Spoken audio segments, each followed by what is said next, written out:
थंडीचे दिवस किंवा हिवाळा सुरू झाला की प्रत्येकाकडे खारीक आणले जाते. खारकामध्ये भरपूर प्रमाणात फायबर असते आणि खारीक आणताना शक्यतो डार्क अशी चॉकलेटी रंगाची आणायची. खारकाची पावडर हे लहान बाळांपासून वयस्कर माणसापर्यंत शरीर सुदृढ ठेवण्यास मदत करतं. भरपूर प्रमाणात कॅल्शियम असतं. तर आपण खारीकाची पावडर कशी बनवायची आणि ती पण घरच्या घरी. आपण खारकाची पावडर विकत नाही आणू शकत, आणली तरी भेसळयुक्त असते ती.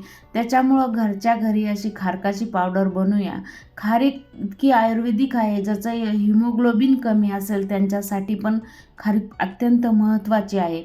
पण प्युअर खारकाचं पावडर हे बनवून मिळत नाही. गिरणीमध्ये सुद्धा त्याच्यात खोबरं ॲड करावं लागतं. पण घरच्या घरी आणि एकदम सोप्या पद्धतीने मी आता खारकाचं पावडर बनवून दाखवणार आहे. तर त्यासाठी मी जाडबुडाची कढाई घेतलेली आहे ना. आता आपल्याला हे खारीक, आता सध्या हिवाळ्यामध्ये ऊन जास्त तपत नाही, त्याच्यामुळं आपल्याला खारीक चांगली गरम करून घ्यायची कढाईमध्ये. तुमच्याकडे हवं तर लोखंडाची वगैरे कढाई असेल तर त्याच्यात पण तुम्ही खारीक चांगली गरम करून घेऊ शकता, जेणेकरून त्याच्यातलं सगळं मॉइश्चर हे कमी होईल आणि खारीक पावडर बनण्यास अशी मदत होईल. तर ही घेतलेली आहे मी साधारण अर्धा किलो खारीक आहे. एक दुसरी फेंट असते खारीक, गोल्डन कलरची, आणि एक ही डार्क ब्राउनिश कलर, चॉकलेटी कलर असतो. तर डार्क चॉकलेटी कलरच्या खारकामध्ये साखर हे जास्त असतो, गोडवा जास्त असतो, त्याच्यामुळं हीच खारीक यूज करतो. तर ह्या खारकेचं पावडर आपण घरच्या घरी कसं बनवायचं ते आता आपण ह्याच्यात बघणार आहोत. तर हे बघा, मी अशा पद्धतीने त्याला गरम करणार आहेत. सुरुवातीला गॅस फास्ट ठेवायचा, नंतर एकदम लो मंद आचेवर करायचा, जेणेकरून कमी मंद आचेवर ही खारीक भाजल्या जाईल आणि याच्यातलं मॉइश्चर कमी होईल. खारीक चांगली बारीक पावडर होईल. बघा, पूर्णतः थंड झाल्याशिवाय खारीक काढायची नाही कढाईमधून. तर हे बघा, पूर्ण थंड झालेली आहे. बघू शकता तुम्ही, खारकेचा हलका फुलका रंग चेंज झालेला आहे. तर ह्या स्टेजला आपण आता काढून घेऊया.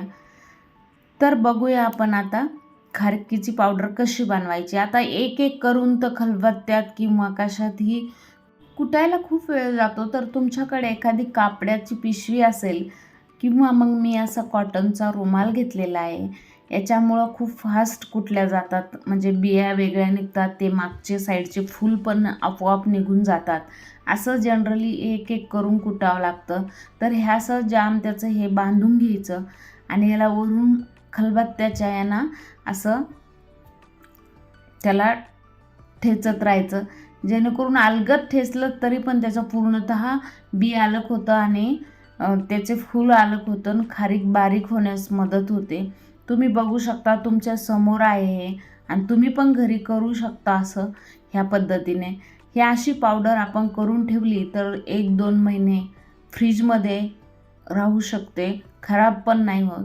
तर अशा पद्धतीने याला ठेचत राहायचं, थोडं 5-1 मिनिट तरी ठेचायचं.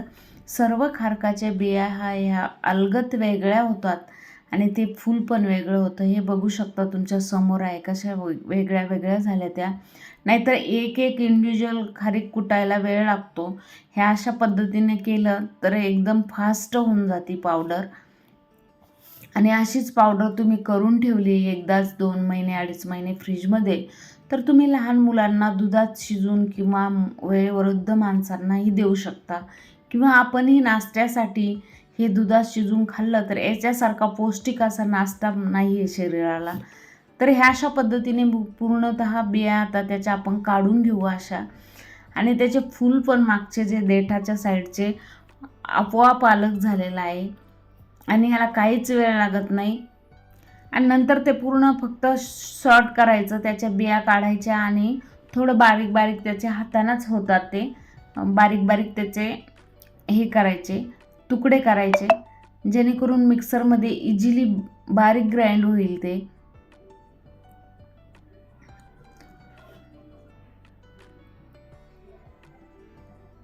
आणि बिलकुल वेळ लागत नाही. तर ह्या अशा पद्धतीने मी हे सर्व बाजूला काढलं. हे बघा, फुलं त्याचे आपोआप मागच्या साईडचे देठ आपोआप वेगळे निघले होते, बिया पण मी वेगळ्या काढलेल्या आहे. तर काही वेळ न लागता अशा पद्धतीने निघतं. आता ही खारीक, आता हे तुकडे आपले तयार आहे. पण याला अजून क्रिस्पीपणा येण्यासाठी किंवा पावडर अजून बारीक होण्यासाठी आपल्याला याला साजूक तुपामध्ये एकदा फ्राय म्हणण्यापेक्षा थोडं गरम करून घ्यायचं हलक्या हातानं. तर ह्या अशा पद्धतीने त्याला गरम करायचं. 1 चमचा मी तूप टाकलेलं आहे कढाईमध्ये आणि हे सर्व तुकडे खारकेचे केलेले त्याच्यात टाकून घेऊन त्याला सलग हलवत राहायचं. बिलकुल जळून नाही द्यायचं, पण त्याच्यात क्रिस्पीपणा येऊ द्यायचा, मॉइश्चर कमी होऊ द्यायचं. आणि तूप टाकल्यामुळं काय होतं की पावडर टिकण्यास मदत होते. एकतर पावडरला जाळे वगैरे लागत नाही. 2-2 महिने पावडर टिकून राहते तूप टाकून आपण अशी गरम केल्यामुळं. आणि खारीक पण खायला पण चविष्ट लागते तुपामुळे. तर ह्या अशा पद्धतीने, इतक्या सोप्या पद्धतीने तुम्ही नक्कीच घरच्या घरी पावडर करून बघा.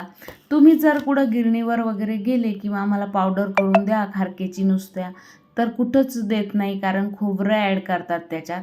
आणि खोबरं जास्त दिवस आपण ॲड केलेलं ठेवू शकत नाही, कारण त्याला एक प्रकारचा वास वगैरे येण्याची शक्यता असते. तर त्याच्यामुळं खारकेचं पावडर असं नेहमी घरात करून ठेवायचं. पावसाळा असो हिवाळा असो, बिलकुल तुम्हाला उन्हाची वगैरे गरज भासणार नाही ह्या पद्धतीने पावडर केली तर. आणि त्याला सारखं हलवत राहायचं असं. आणि असं हलवल्यानं ते खाली पण लागणार नाही आणि चांगला त्याच्यात क्रिस्पीपणा येईल. आणि गॅस बंद केल्यानंतरही खूप वेळ गॅस कढईतच ठेवायचं. कढई जोपर्यंत गरम आहे तोपर्यंत ठेवलं की ते जास्तच कडक होते आणि पावडर होण्यास मदत होते. आता आपण काढून घेऊया एका ताटात. तर तुम्ही बघू शकता किती कडक झालेल्या आहे त्या.